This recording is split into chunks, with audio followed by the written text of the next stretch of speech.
একটা সুয়ের ছিদ্রি দিয়ে উট প্রবেশ করা যেমন অসম্ভব, আমার কোরআনকে যারা অস্বীকার করেছে তারা জান্নাতে যাওয়া তেমনই অসম্ভব।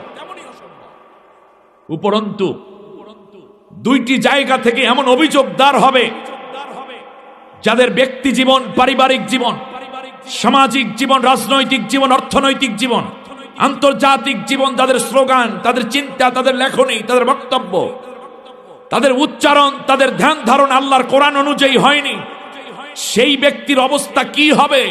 আল্লাহ তাআলা কোরআনের মধ্যে স্পষ্ট করে দুইটা কথা বলেছেন। একটি আমি কোরআন থেকে নিচ্ছি। আল্লাহ তাআলা বলছেন সূরা ফুরকানের 30 নম্বর আয়াতে, ওই ব্যক্তি জান্নাতে যাবে তো নাই না, বরং সে অভিযুক্ত হয়ে যাবে। শুধুমাত্র আমার না, বরং নবীও তার বিরুদ্ধে অভিযোগ দাঁড় করে দিবে। ওয়াকালার রাসূল ইয়া রাব্বি ইন্না কওমি ইত্তাখাযু হাযাল কুরআনা মাহজুরা। আল্লাহর নবী আল্লাহ তাআলার কাছে এই ব্যক্তি প্রসঙ্গে অভিযোগ দাঁড় করিয়ে বলবেন, রব্বুল আলামিন, এই হলো সেই মানুষ, এই আমার নামধারী উম্মত, যে দুনিয়ায় তোমার কোরআনটা পড়ে নাই, কোরআন বোঝে নাই, কোরআনের আহ্বান করে নাই, কোরআনের আহ্বানে বরং বিরোধিতা করেছে, তোমার কোরআনের দাওয়াত দিলে তা প্রত্যাখ্যান করেছে। আজকেই ও নামধারী উম্মতের বিরুদ্ধে তোমার কাছে আমি মামলা দায়ের করে দিলাম। নবী মামলা করবে, কান খাড়া করে শুনুন। আপনার জীবনকে চেঞ্জ করার এটাই সময়, জীবনকে লাগাবার এটাই সময়। যদি আপনি জান্নাতি হতে চান, নবী মামলা করবে আর আপনি জান্নাতে যাবেন, এই চিন্তা আপনার মাথার ভিতর আছে নাকি? এবার নবী শুধু মামলা করবেন না, আল্লাহ রাব্বুল আলামিন তার হাবিবের মাধ্যমে আমাদেরকে বলে দিলেন, এই কোরআনও তার বিরুদ্ধে মামলা করবে। ইয়াকুলুল কোরআনু ইয়া রাব্বাল আলামিন ইন্না আবদাকা হাদা ইত্তাখাযানি মাহজুরা ফাকদি বাইনি ওয়া বাইনাহু। আল্লাহ তাআলা, এই হলো তোমার নামধারী সেই বান্দা, তুমি আইন দিয়েছো, সেই আইন মানে নাই, তুমি বক্তব্য দিয়েছো, তা পড়ে নাই, ধরে নাই, আমল করে নাই, তুমি যেই বিধিবিধান দিয়েছো তা প্রত্যাখ্যাত হয়েছে তোমার এই বান্দাটির দ্বারা। আমি সেই কোরআন, আল্লাহ তাআলা আজকে তোমার কাছে এই বান্দার বিরুদ্ধে আমি মামলা দায়ের করে দিলাম। ফাকদি বাইনি ওয়া বাইনাহু, তার এবং আমার মাঝে আজকে তুমি বিচার ফয়সালা করে দাও। আল্লাহু আকবার। কোরআন মামলা করবে, তাহলে কোরআন তাদেরকে চেনে যারা কোরআনের সাথে বিরোধিতা করে, ঠিক না বলেন? কোরআন তাদেরকে চেনে, কোরআনের পক্ষে যারা কাজ করে। কারণ কোরআন একদিকে সুপারিশ করবে, ইন্না কোরআনাল ফাজরি কানা মাশহুদা, তুমি ফজরে কোরআন পড়ো, কোরআন তোমার জন্য সুপারিশ করবে। নবী আবার বলেছেন, মা মিন শাফিন আফজালু মুনজিলাতান ইনদাল্লাহি ইয়াউমাল কিয়ামাতি মিনাল কোরআন লা নবী ওয়ালা মালাক ওয়ালা গায়র। কোরআনের মতো জোরালো সুপারিশ কেউ করবে না কিয়ামতের দিন, না কোনো নবী, না ফেরেশতা, না অন্য কেউ। কারণ কোরআন যার জন্য সুপারিশ করবে, মান জালাহু আমামাহু কাদাহু ইলাল জান্নাহ, তাকে জান্নাতে না পৌঁছানো পর্যন্ত কোরআন তাকে একা ছেড়ে চলে যাবে না। সুবহানাল্লাহ। আপনি কি মনে করেছেন যদি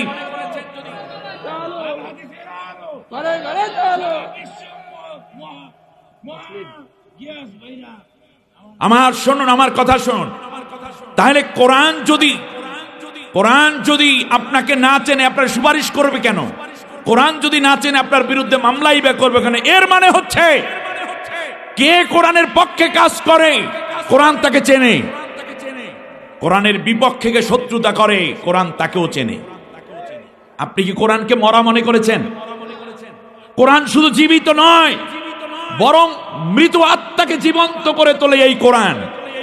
লিয়ুনযিরা মান কানা হাইয়্যা ওয়া ইয়াহিক্কাল কওলু আলাল কাফিরিন।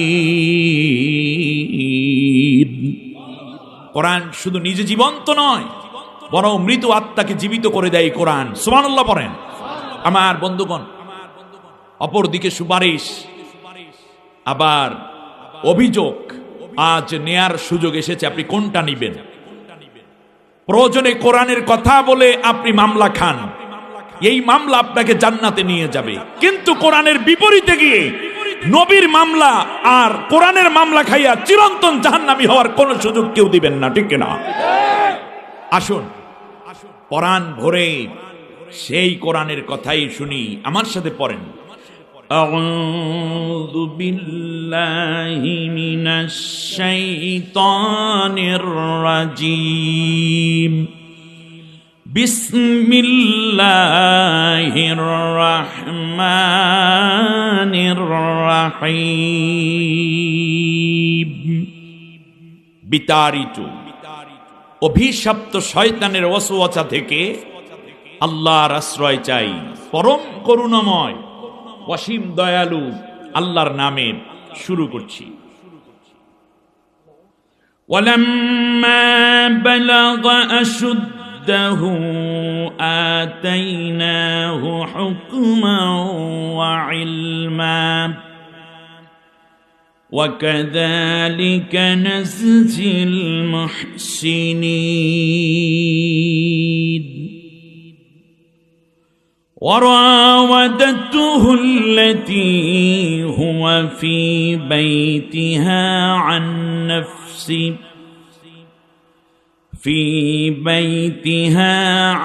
نفسه وغلقت الأبواب وقالت هيت لك قال معاذ الله إنه ربي أحسن مثواي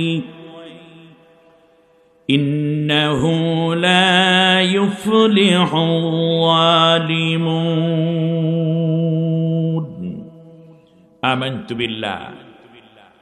অর্থ হচ্ছে স্মরণ করো সেই ঐতিহাসিক এক প্রেক্ষাপট, যে ঘটনাটি ঘটেছিল 3733 বছর আগে। কত বছর আগে? 2-4 বছর আগের কথা। এই কথা আল্লাহ আমাদেরকে শোনাচ্ছেন কেন? প্রথমে প্রশ্নটা করে নেই। তার কারণ ওই ঘটনার সাথে কিয়ামত পর্যন্ত কিছু ঘটনার সাথে আরো কিছু ঘটনা যোগ হবে।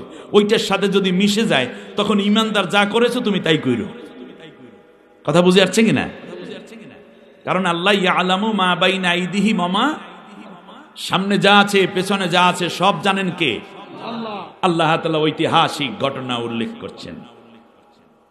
যখন আমার ইউসুফ যৌবনে উপনীত হলো,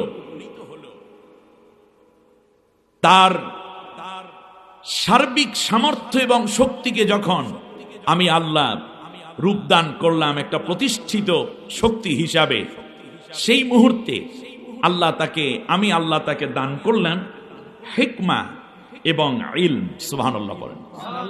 হিকমা মানে রাষ্ট্র ক্ষমতা পরিচালনা করার যোগ্যতা, রাষ্ট্রীয় জ্ঞান তাকে আমি দান করলাম। আর মানবীয় ইলম যেটা সাধারণের জন্য সবসময় প্রয়োজন, সেটাও আমি তাকে দান করলাম। সুবহানাল্লাহ বলেন। ওয়াকাযালিকা নাজজিল মুহসিনিন, এমনি করেই আমি নেককারদেরকে পুরস্কৃত করে থাকি, অনুদান দিয়ে থাকি। যৌবনে যখন ভরপুর আমার ইউসুফ, তখনই নজর পড়ল এক মহিলা। সে তাকে একাকিনী সে জায়গায় তাকে ডেকে নিয়ে গেল। মহিলা যেখানে, সেই জায়গায় নিয়ে গেল আমার ইউসুফকে। সে বেশি দূরের মানুষ ছিল না, সে ছিল ওই ঘরের মধ্যে থাকাই আর এক নারী। ইউসুফকে রুমের ভেতর ঢুকায়া সে দরজাগুলো বন্ধ করে দিল। এবার বলল, আমি যা চাই সে শর্ত এবং আকাঙ্ক্ষা তুমি পূরণ করে দাও।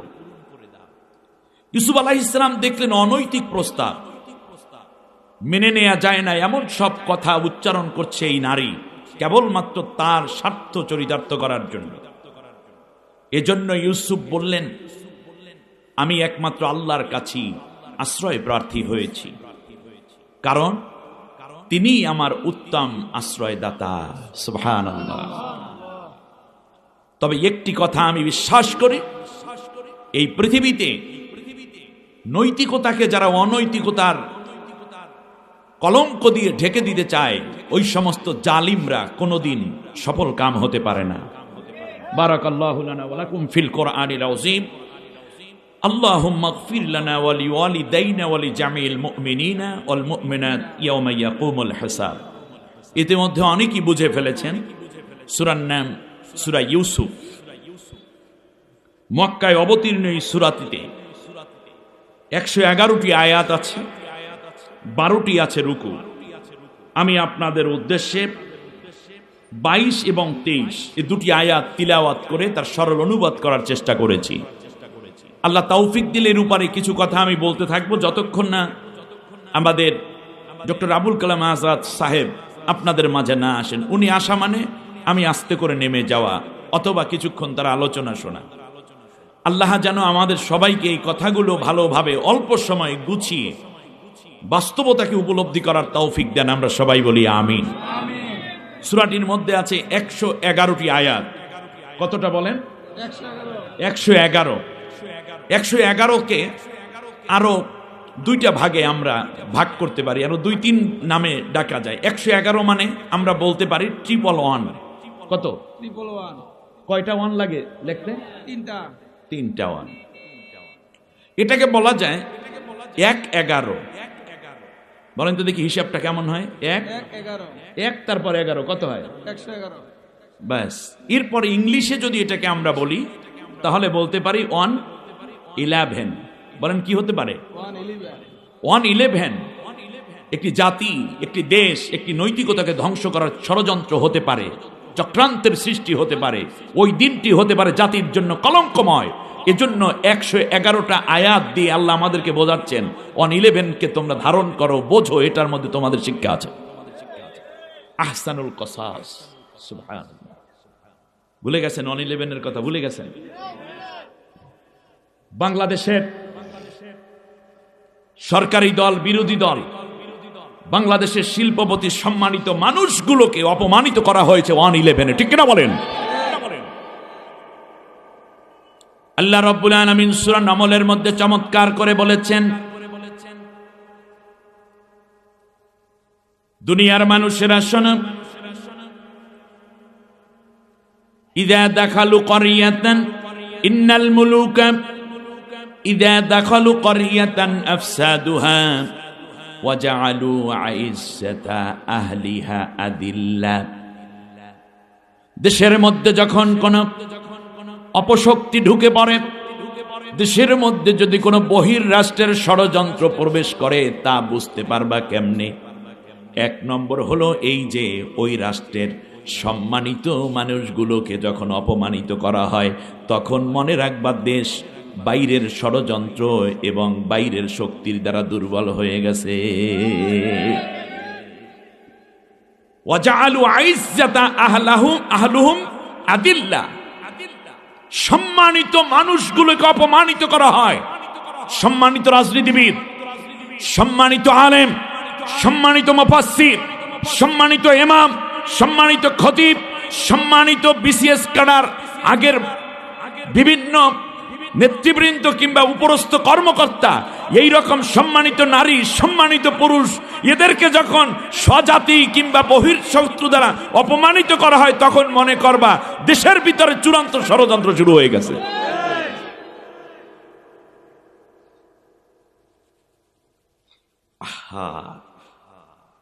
যেই রশি পরার কথা ছিল চোরের কোমরের মধ্যে,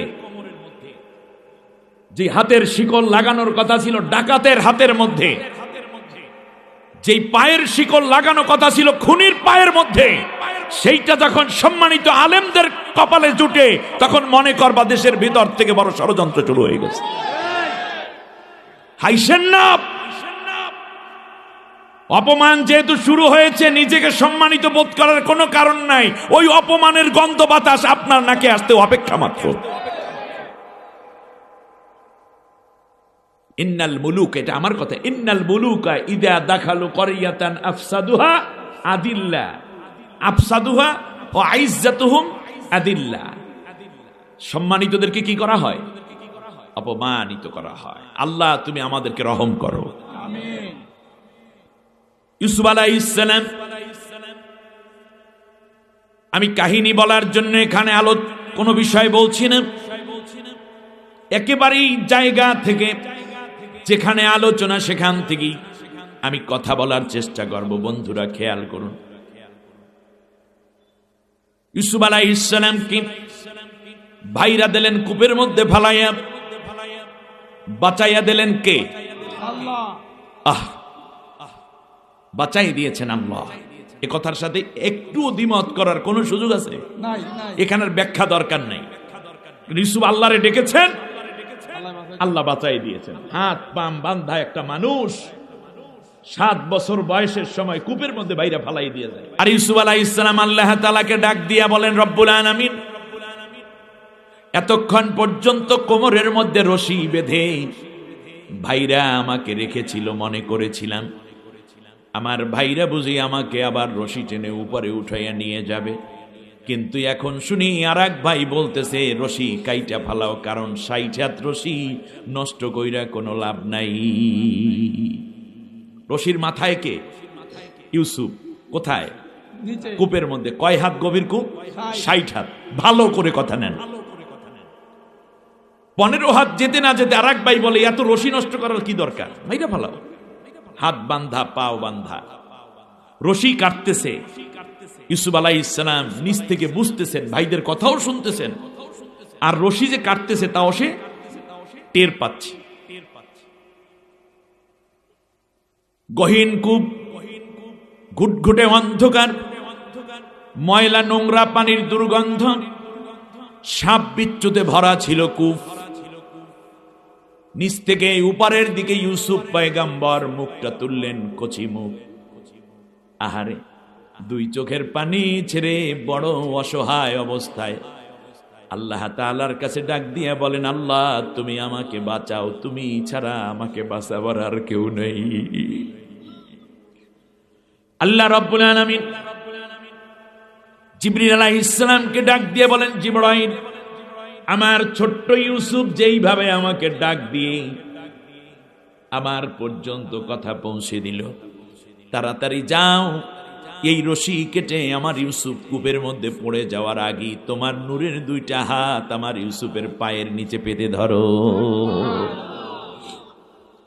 জিবরিল আলাইহিস সালাম বলেন, আল্লাহ তাআলা আমাকে 500টা নূরের ডানা দিয়েছেন, একটা 2টা ডানায় যদি আমি একবার ঝাপটা দেই, মাশরিক থেকে মাগরিব পর্যন্ত চোখের পলকে পৌঁছে যাই। সেই দিন আমি 2টা নয় বরং পুরো 500 ডানায় একসাথে ভর করেছিলাম।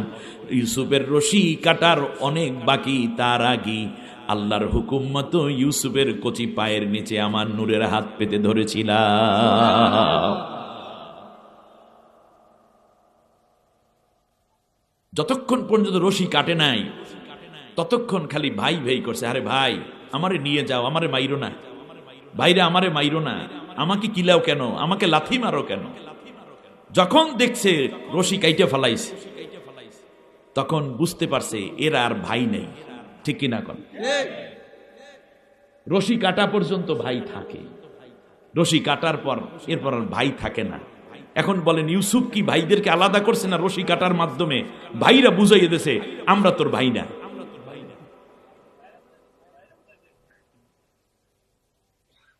রশি যেহেতু কাটা হয়ে গেছে, ভাই না, এটা ইউসুফের বুঝ হয়েছে। এটা কি ইউসুফের দোষে না ভাইদের দোষে? এই ভাইদের কি আল্লাহ তাআলা একদিন ওই মাজলুম ইউসুফের সামনে দাঁড় করিয়ে দিয়েছিলেন কিনা? মাথা নত করাই আনুগত্যের মস্তক স্বীকার করাতে বাধ্য করেছিলেন কিনা? ইউসুফ তাওয়াক্কুল করেছেন কার উপরে? আল্লাহ তাআলার উপরে। ভাইরা ডিনাই করেছে, সেই ভাইরাই আবার ভাই হিসাবে যায় নাই, গিয়েছিল ভিক্ষুক হিসাবে কিছু হাদিয়া আনার জন্য। এরপরে ভাই পরিচয় দিয়ে ইউসুফ আবার গেথে নিয়েছে। এরপর মাথা মস্তক অবনত করাইয়া আনুগত্যের মস্তক যিনি স্বীকার করাইয়া ছাড়তে পারেন তার নাম আল্লাহ। ওই আল্লাহ এখনো আছে। যারা রশি কেটেছে সময়ের ব্যবধানে তারাই আবার ওই মাজলুম ভাইদের কাছে আসবে আসবে আসবে। আপনার কাছে ভালো লাগুক আর না লাগুক, বিষয়টি এরকমই। কারণ আজকে পৃথিবী জুড়ে যারা অত্যাচার করছে তারাও একসময় মার খাইছিল, আজকে আবার তারা জুলুম করছে। সময়ের ব্যবধানে আল্লাহ রাব্বুল আলামিন এটা করেন, এটাই আল্লাহর কাজ, এটাই আল্লাহর কাজ। আল্লাহ রাব্বুল আলামিন তার ওয়াদাটা এভাবেই করেছেন, অনুরিদু আন্নামুন্না আলাল্লাযীনা ইসতুদঈফু ফিল আরদি ওয়া নাজআলাহুম আইম্মাতাও ওয়া নাজআলাহুমুল ওয়ারিসিন ونمكن لهم في الأرض ونري فرعون وهامان وجنودهما منهم ما كانوا يحذرون سبحان الله এ ওয়াদা কার? সূরা কসাসের 4 নম্বর আয়াত। আপনি কি চিন্তা করতে পারেন? আল্লাহ রাব্বুল আলামিন বলেন, আমার একটা সিদ্ধান্ত আছে, অনুরিদু আন্নামুন্না আলাল্লাযীনা ইসতুদঈফু ফিল আরদ। কোরআনের কথা বলতে গিয়ে, ইসলাম অনুযায়ী চলতে গিয়ে, সত্য পথে পা বাড়াতে গিয়ে যারা নির্যাতিত হলো, নিপীড়িত হলো, মিথ্যা মামলা খাইলো, ঘর বাড়ি ছাড়া হলো, সন্তান হারাইলো, সন্তান তার বাবাকে হারালো, স্ত্রী তার স্বামীকে হারালো, জেল জুলুমের শিকার হলো, আমি আল্লাহ রাব্বুল আলামিন সিদ্ধান্ত নিয়েছি। সিদ্ধান্ত কার? আন্নামুন্না আলাল্লাযীনা ইসতুদঈফু ফিল আরদি, যারা জমিনের বুকে নিপীড়িত নির্যাতিত হলো, ওই নির্যাতিতদের উপরে আমি আল্লাহ রাব্বুল আলামিন আমার দয়া ঢেলে দেব। সুবহানাল্লাহ, আমার দয়া দেব। ওয়া নাজআলাহুম আইম্মাতান, আর ওই গ্রুপটাকে আমি আল্লাহ তাআলা নেতৃত্বের চাবিকাঠি উঠাইয়া দেব। সুবহানাল্লাহ। ওয়ানাজআলাহুমুল ওয়ারিসিন, আর রাষ্ট্রের পূর্ণ দায় দায়িত্ব ওই গ্রুপের হাতে আমি আল্লাহ অর্পণ করে দেব। এটা কি আমার সিদ্ধান্ত? জনগণের সিদ্ধান্ত? আমেরিকার সিদ্ধান্ত? সিদ্ধান্ত কার? জোরে বলেন কার? কি সত্য হইতে পারে, নাও হতে পারে নাকি? অনুমাক্কিনা লাহুম ফিল আরদি, জমিনের বুকেই দুর্বল দলটাকে আমি আল্লাহ শক্তিশালী করে দেব। সুবহানাল্লাহ বলেন। প্রত্যেকটা জুমা মাতা কালামের সিগা, সব দায়িত্ব নিয়েছেন কে? সামনে বাড়ালো পাজার আয়াজ, নতুন পৃথিবী গড়তে, জানা তো আছে তাদের সবার কত যে হবে লড়তে, ঠিক না? জীবনের সব পিছু টান তাই হেরে যায় বারে বারে, দুঃখ কি আর তাদের থাকতে পারে? আল্লাহকে যারা বেসেছে ভালো, দুঃখ কি আর তাদের থাকতে পারে? সুতরাং ফালা খাউফুন আলাইহিম ওয়ালা হুম ইয়াহজানুন। কূপের মধ্যে 3 দিন 3 রাত পর্যন্ত আল্লাহ তাআলা জান্নাতের খানা খাওয়ালেন। কাকে? বাহ, চমৎকার শ্রোতা গো। এরপরে আল্লাহ তাআলা মালিক মিশরের হাত ধরে মিশরের বাজারে তুললেন ইউসুফকে। এত সুন্দর চেহারা দেখে সবাই নিতে চায়, ইউসুফ পয়গাম্বরকে ক্রয় করে তার ঘরে নিতে চায়। হযরতে ইউসুফ আলাইহিস সালাম এত সুন্দর ছিলেন, মেরাজের রাতে আল্লাহর নবী যখন ইউসুফ পয়গাম্বরকে পেলেন, চতুর্থ আসমানের মধ্যে আল্লাহর নবীর পাশে জিবরিল দাঁড়ানো। ইউসুফ আলাইহিস সালাম একটা রেশমি চাদর পরা, চাদরের 2 পাশে সোনালী পেয়ের আঁকা, সোনালী পায়ের রেখা আঁকা। ইউসুফ একদিকে চাদরটা টানে আর একদিকে নবীর দিকে দৌড়ায়। কাছাকাছি আসলেন, আগে জিব্রিলকে আল্লাহর নবী জিজ্ঞেস করলেন, জিবরাইল কে আসতেছে এত সুন্দর আমার দিকে দৌড়াইয়া? বলে, নবীকে আপনি চিনেন না? আল্লাহর রাসূল বললেন, আমি কি কোনোদিন আর এই আসমানে আসছিলাম নাকি? এর সাথে কোনোদিন দেখা হয়েছে নাকি? বললো না। বললো, ইয়া রাসূলুল্লাহ, ইনি হচ্ছেন ইউসুফ ইবনে ইয়াকুব ইবনে ইসহাক ইবনে ইব্রাহিম। সুবহানাল্লাহ। আল্লাহ এত সিলসিলা, এত সিলসিলা, নবীর সিলসিলা কোন নবী পায় নাই। সুবহানাল্লাহ। নিজের নবী, বাবা নবী, দাদা নবী, দাদার বাবাও নবী। সুবহানাল্লাহ বলেন। আল্লাহর রাসূল বলেন, আমি ইউসুফের দিকে তাকালাম, দুই চোখের মধ্যে চুমু খেলাম, কপালের মধ্যে চুমু খেয়ে গালের সাথে গাল লাগিয়ে বুকের মধ্যে অনেকক্ষণ মাথাটা ধরে রাখলাম। তারপর আবার দুই বাহু ধরে আমার ইউসুফের দিকে আমি তাকাইয়া থাকলাম। আমার মনে হয়েছে তামাম পৃথিবীর সমস্ত সুন্দরকে যদি এক জায়গায় করা হয় আর ওই সুন্দরগুলোকে যদি 4টা ভাগে ভাগ করা হয়, তাহলে 4 ভাগের 3 ভাগ একা ইউসুফের চেহারার মধ্যে আল্লাহ তাআলা এঁকে দিয়েছে। সুবহানাল্লাহ। যেমন দেখতে তেমন জ্ঞানে, আদবে, আখলাকে উন্নত এক ইউসুফ কিনে নেয়ার জন্য সবাই এসেছে, কেউ কিনতে পারে না। মালিক মিশর ব্যবসায়ী ছিল একটা পয়সার দামদাবাজ। দাম নিজে বলে না, শুধু বলে কত দিন, 1 লাখ দেনার, কয় না আরো বাড়াও। আর একজনে বলে 1,20,000 দেব না, তারপর কত? শেষ পর্যন্ত আজিজ মিশর পাশে দাঁড়ানো তার স্ত্রী নিয়ে ভাবলো যে এত বড় চালাক মানুষ, আস্তে করে নিজে এগিয়ে গেছে, গিয়ে বলে, এই মালিক মিশর, বহু চালাকি করছো, নিজে দাম বলো না, শুধু মানুষের দিয়ে দাম বাড়াইতে আসো, দাম কত সেইটা বলো। তাকাইয়া দেখে আজিজ মিশর নিজেই মিশরের প্রেসিডেন্ট। বলল যে আপনার সাথে তো আর চালাকি করা যায় না, তাহলে তো ট্যাক্স বেড়ে যাবে, দরকার নাই। সংক্ষেপ কথা হচ্ছে, 1 পাল্লা ইউসুফকে দেয়া হবে, আর 1 পাল্লায় স্বর্ণ দেওয়া হবে। স্বর্ণ এবং ইউসুফের ওজন যখন সমান হবে, যে দিতে পারবে তার কাছেই আমার ইউসুফকে আমি বিক্রি করে দেব। ইউসুফ আলাইহিস সালাম এতই দামি, আজিজ মিশরের কাছে আল্লাহ করে দিলেন, সমান পরিমাণ স্বর্ণ দিয়ে আজিজ মিশর কিনে নিলেন। তার আগে এক বৃদ্ধা মহিলা, বয়স তার 204 বছর, মহিলা এসছে, স্বামী সন্তান কিচ্ছু নাই, ছোট্ট একটা ঝুপড়ির মধ্যে থাকে। এই বৃদ্ধ বয়স তিনি একটু সুতার কাজ করেন।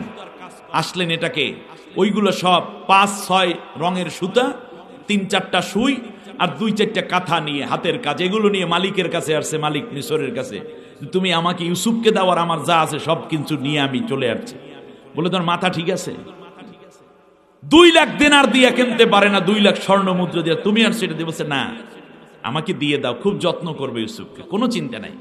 বললো, তুমি আসছো কেন, বলো দেখি, ভাবটা কি তোমার? বলল যে, আমি যতটুকু বুঝতে পেরেছি, এই ছেলেটা একদিন আল্লাহর নবী হবে।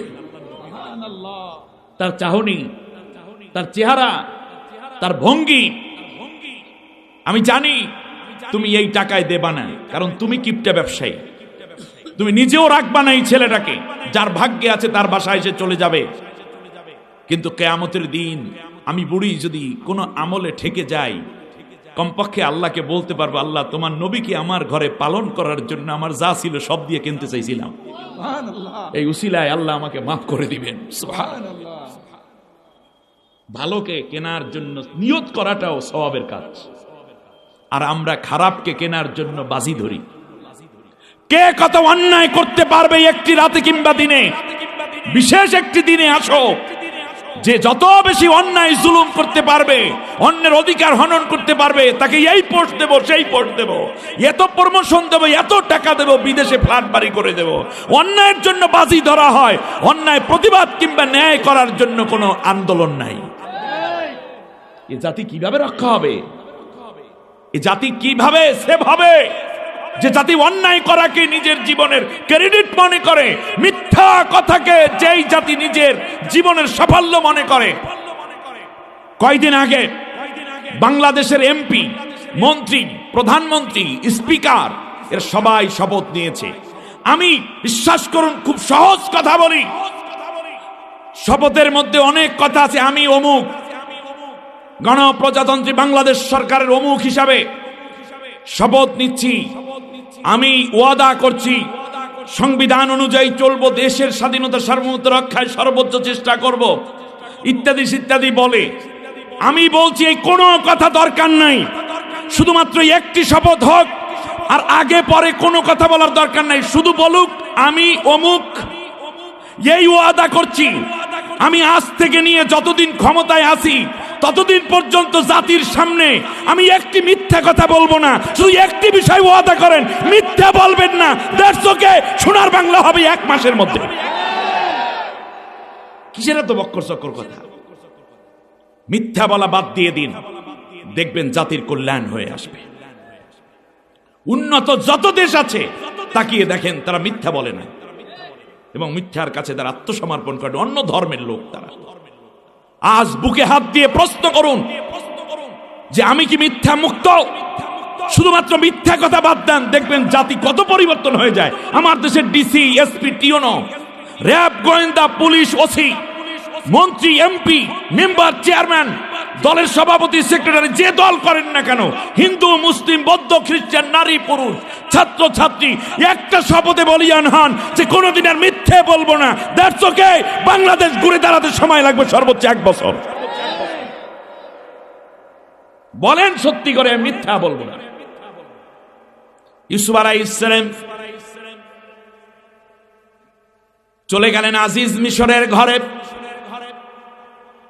ইউসুফ আলাইহিস সালামের বয়স তখন 7 থেকে 8 বছর। কত বছর? আস্তে আস্তে করে ইউসুফ বড় হন। মিশর সম্বন্ধে তিনি ভালোই বুঝলেন। লালিত পালিত হচ্ছে সাধারণ ঘরে নাকি প্রেসিডেন্টের ঘরে? বাদশার ঘরে লালিত পালিত হন। রাজকীয় জ্ঞান তার মাথার ভেতরে ঘুরঘুর করে। কিভাবে সেনাবাহিনী চালাতে হয়, কিভাবে বিমান বাহিনী, নৌবাহিনীকে নিয়ন্ত্রণ করতে হয়, কিভাবে আন্তর্জাতিক সম্পর্ক গড়তে হয়, কিভাবে বিচার ফয়সালা করতে হয়, সব বিষয়গুলো ইউসুফ আলাইহিস সালামের নখদর্পণে চলে আসলো। আল্লাহ রব্বুল আলামিন বললেন, এখনো পর্যন্ত আমি আল্লাহ তাআলা তাকে সার্টিফিকেট দিলাম না। তবে যখন ফালাম্মা বালাগা আশুদ্দা আতাইনাহু হুকমান ওয়া ইলমা, যখন তার যৌবনে উপনীত হলো, আমি আল্লাহ তাআলা তাকে দান করলাম রাষ্ট্র পরিচালনার জ্ঞান, যাকে বলে হুকমা। সুবহানাল্লাহ বলেন। আল্লাহ তাআলা সুলাইমান পয়গম্বরের ব্যাপারে বলেছেন, ফালাম্মা বালাগা আশুদ্দা আতাইনাহু হুকমা ওয়া ইলমা। হযরতে মুসা আলাইহিস সালাম প্রসঙ্গে বলেছেন, ফালাম্মা বালাগা আশুদ্দা আতাইনাহু হুকমা ওয়া ইলমা। হযরতে ইউসুফ প্রসঙ্গেও বলেছেন, এই হুকমা মানে রাষ্ট্রীয় জ্ঞান। সুবহানাল্লাহ বলেন।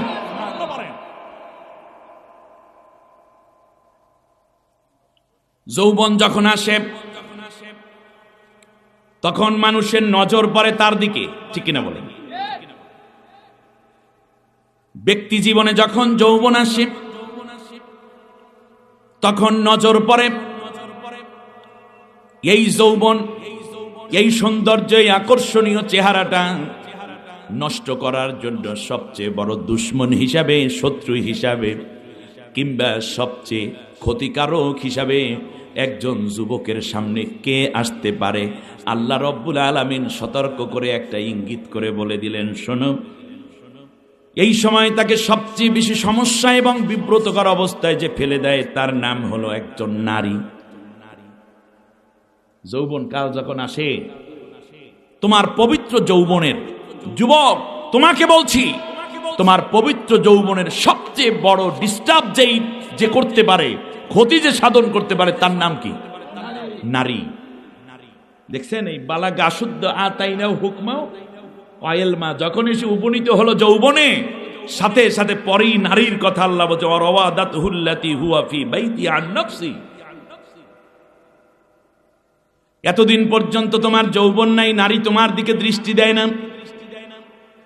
যখনই তুমি ইউনিভার্সিটিতে উঠেছ কিংবা কলেজ জীবন পার করেছ অথবা হাই স্কুলে যখন তুমি মেচিউরড হয়ে গেছো, সাথে সাথে মেয়েরা তোমাকে ডাক দিবে, একটু তুড়ি দিবে, একটু শীষ দিবে, তোমার সামনে এসে একটু ওড়নাটা ফালাইয়া দিবে, বক্ষটাকে কিছুটা বাড়িয়ে দিবে তোমার দিকে, মাথা নিচু করে তোমার দিকে এমন অঙ্গভঙ্গি করবে, মাথার চুল ফেলে দিয়ে তোমাকে দৃষ্টি আকর্ষণ করতে চাইবে, তোমাকে মেসেঞ্জারে নক করবে, হোয়াটসঅ্যাপে নক করবে, কিংবা তোমার দেয়া পোস্টের নিচের পিছনে সে তার ফেসবুকের লিঙ্কটা দিয়ে দিবে, তারপর প্রস্তাব করবে আসো একটু চ্যাটিং করি, তারপর একটু মিট করি, তারপরে আস্তে আস্তে তোমার জীবনের যেই বিসিএস করার নিয়ত ছিল, তোমার জীবনে যেই ডক্টরেট পিএইচডি করার কথা ছিল, তোমার স্বপ্ন ছিল বোনটাকে তুমি ডাক্তারি পড়াবে, তোমার জীবনের ইচ্ছে ছিল তুমি বুয়েটে বড় ইঞ্জিনিয়ার হবে, সব কিছুর মধ্যে একটা তালগোল পেঁচাইয়া তোমাকে বিনা যুদ্ধে জবা দিয়া ফেলবে, বিনা অস্ত্রে তোমার কলিজাটা কেটে ফেলবে। তার নাম কি? মহিলা। এগুলো পার্সোনাল লাইফ। আবার যদি বলি সাংগঠনিক লাইফে, ফালাম্মা বালাগা আশুদ্দাহ, ছোট্ট ছোট্ট হাজার হাজার সংগঠন থাকবে, কিন্তু কোনো নারীর নজর পড়বে না, পুরুষের নজর কুনজর পড়বে না।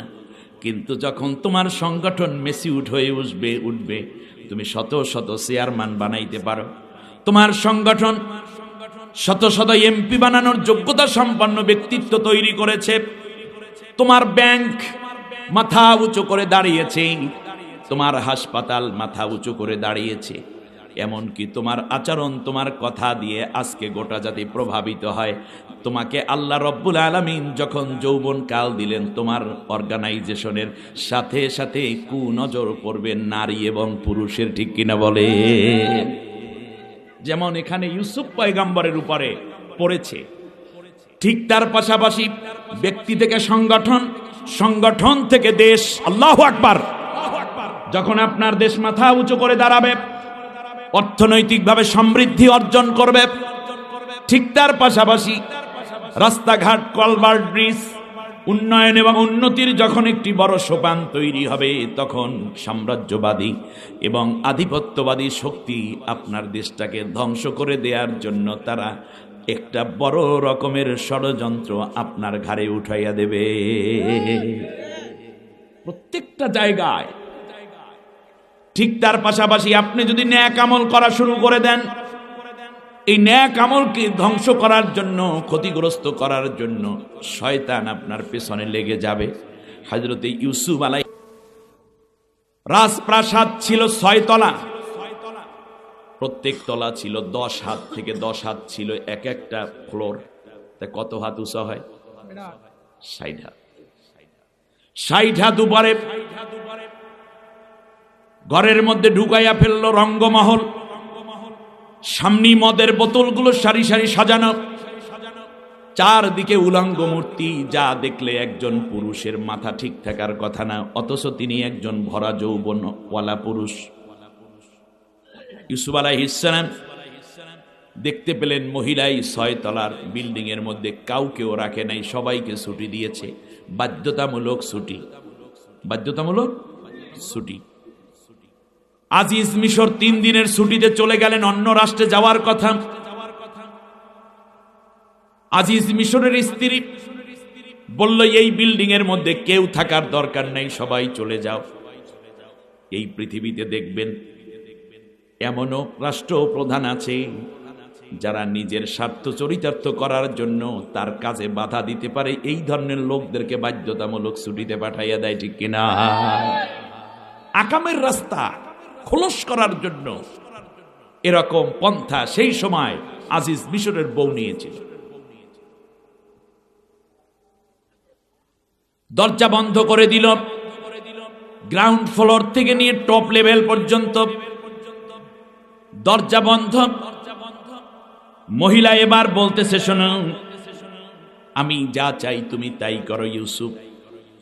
ইউসুফ পয়গম্বর যেহেতু বোঝার বয়স হয়ে গেছে, তার বুঝতে বাকি নাই মহিলা কি চায়। কথা বলেন, বুঝতে বাকি আছে? চারদিকে কেউ নাই, একাই ইউসুফ আর মহিলা। আস্তে আস্তে করে নিজের কাপড়, মাথার কাপড় ফেলে দিল, চুলগুলো কি ইউসুফের সামনে নাড়াচাড়া করছে। তার কারণ তিনি তো যেন তেন কোনো মহিলা না, মিশরের প্রেসিডেন্টের বউ, বয়স যাই হোক না কেন, বোঝার কোনো কায়দা নাই। আর আজিজ মিশর ছিলেন একজন নং পুরুষ। এখনো মহিলার কোনো বাচ্চা টাচ্চা নাই। আর এই রকম রাজকীয় পরিবেশে যখন থাকে, কোনো বস্তুবাদীদের ঘরে থাকে, তাদের চেহারা দিন দিন মনে হয় বয়স বাড়ে না কমে? কমে। বয়স বাড়ে, বাইরের মানুষ মনে করে কমতেছে। বয়স হয়ে যাচ্ছে 30, 35, 70, 80, 90, কিন্তু সামনে আসতে টেলিভিশন সামনে মনে হয় যেন মাত্র মঙ্গল গ্রহ থেকে নাজিল হয়েছে। 18, 20, 25-এর বেশি বলাই যাবে না। রাষ্ট্র ক্ষমতার এই রস যারা একবার চোষা দিয়েছে, কিসের জীবন, কিসের যৌবন, কিসের ঘর, কিসের বাড়ি, কিসে মানুষের মূল্যবোধ, কিসের নৈতিকতা, সব বাদ দিয়ে তুই ওই চেয়ারটাই হয়ে যায় আসল কথা। চুল ফেলে দিল পরপুরুষের সামনে, এটা অনৈতিকতার প্রথম প্রমাণ। আপনার মেয়ে হাই স্কুল, কলেজ, ইউনিভার্সিটিতে পড়ে, যদি দেখেন মাথার চুল ফেলে রাস্তাঘাটে চলাফেরা শুরু করেছে, ক্যাম্পাসে কিংবা কলেজে যাওয়া আসা করে, অনৈতিক রাষ্ট্রে এসে যে অনৈতিক রাজ্যে পা বাড়িয়েছে তার প্রথম প্রমাণ পাওয়া হয়ে গেছে। আগে, আজ থেকে 5 বছর আগেও স্কুল কলেজের সামনে দিয়ে গেলে দেখতাম যে 95% মেয়ে মাথায় ওড়না দিয়ে চলে, আর এখন 95% মাথার কাপড় খোলা, 5% বুকে কাপড় আছে। স্বামীর সামনে স্ত্রী মাথার কাপড় খুলবে, মাঝে মাঝে তেলের শিশিটা, চিরুনিটা স্বামীর হাতে দিয়ে বলবে, আমার চুলের মধ্যে একটু তেল দিয়ে চিরুনি করে দাও। আহারে, এতে মহব্বত বাড়বে। আপনি বুইরা হন, বুড়ি হোক আপনার স্ত্রী, কোনো অসুবিধা নাই। একদিন শ্যাম্পু দিবেন, তার পরের দিন স্বামীর হাতে নারিকেল শিশি, প্যারাশুট, এরপর কি কি আছে, এই রকম যত তেল আছে হাতে দিয়ে বলবেন, আমার চুলটা চিরুনি করে দেন। এতে হার্ট ভালো থাকে, তার কারণ স্বামী স্ত্রীর মহব্বত যত বেশি, হার্ট তত ফ্রি। সুবহানাল্লাহ। আল্লাহ মায়া দয়া দিয়ে আমাদের ফ্যামিলিগুলো ভরপুর করে দাও, বলেন আমিন। শেষকালে একটা কেসি দেবেন হাতে, যে চুলের আগাগুলো একটু কাটতে দাও। এতে পুরুষের জওয়ানি শক্তি বাড়ে, নতুন করে স্ত্রীকে ভালোবাসতে প্রচন্ড ইচ্ছা জাগে। সুবহানাল্লাহ কান। আর আমার দেশের যুব সমাজ পর নারীর এই চুল দেখতে দেখতে দেখতে দেখতে নিজের জওয়ানির শক্তি শেষ কইরা ফেলাইছে।